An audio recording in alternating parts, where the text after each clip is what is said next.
ഇന്നലെ തന്നെ നമുക്ക് ചില വിചിത്രമായ അനുഭവങ്ങൾ ഉണ്ടായി. വളരെ നീണ്ടുപോയ ക്യൂ ആയിരുന്നു പഴയ എ കെ സെൻ്ററിലേക്ക് ഉണ്ടായിരുന്നത്. AKG പഠന ഗവേഷണ കേന്ദ്രത്തിൻ്റെ ഉള്ളിൽ ചലനമറ്റ് കിടക്കുന്ന, ശാന്തനായി കിടക്കുന്ന, ഉള്ളിൽ തിരയടങ്ങി കിടക്കുന്ന അച്യുതാനന്ദനെ ഒരു നോക്ക് കാണാൻ ഒരുപാട് VVIPകൾ വരെ നീണ്ടുപോയ ക്യൂവിലുണ്ടായിരുന്നു. അതിലൊരാളായിരുന്നു നെയ്യാറ്റിൻകരയിൽ നിന്നുള്ള നിയമസഭാംഗം കെ ആൻസലൻ. അദ്ദേഹത്തെ വേണമെങ്കിൽ അദ്ദേഹത്തിന് ക്യൂവിൽ കയറാതെ AK സെൻ്റർ ഉള്ളിലേക്ക് കയറാമായിരുന്നു. പക്ഷേ ക്യൂവിൽ നിന്ന് VS അച്യുതാനന്ദനെ ഒരു നോക്ക് കാണുകയായിരുന്നു ഈ ആൻസലൻ്റെ ലക്ഷ്യമെന്ന് നമ്മൾ അറിയുന്നു.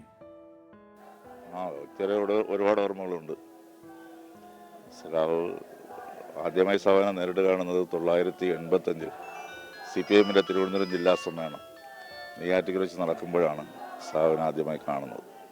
അന്ന് പ്രതി സമ്മേളനത്തിൻ്റെ പ്രകടനത്തിന് മുന്നോടിയായി നൂറുകണക്കിന് ബാലസംഘം പ്രവർത്തകരുടെ ജാഥയ്ക്ക് പുറകിലായിട്ടാണ് സഖാവ് ജുബയും ഇട്ട് കയ്യിൽ മുണ്ടിൻ്റെ ഒരു ഭാഗം പിടിച്ചുകൊണ്ട് ആ പ്രകടനത്തിന് നയിച്ചത്.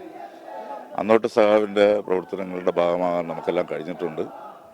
കഴിഞ്ഞ 6 വർഷമായി സഖാവിനെ പൊതുപ്രവർത്തന രംഗത്ത് നമുക്ക് കാണാൻ കഴിഞ്ഞിട്ടില്ല. അതൊരു പ്രയാസമുണ്ട്. ഒരു കമ്മ്യൂണിസ്റ്റായി ജീവിക്കുക എന്നത് വലിയ ബുദ്ധിമുട്ടുള്ള കാര്യമാണെന്ന് അറിയാം. എന്തൊക്കെ പ്രലോഭനങ്ങൾ ഉണ്ടായാലും ആ പ്രലോഭനങ്ങൾ കടന്നുപോകുന്ന കാര്യരുമ്പിൻ്റെ കരുത്തുള്ള ഒരാൾക്ക് മാത്രമേ യഥാർത്ഥ കമ്മ്യൂണിസ്റ്റ് ആകാൻ കഴിയൂ.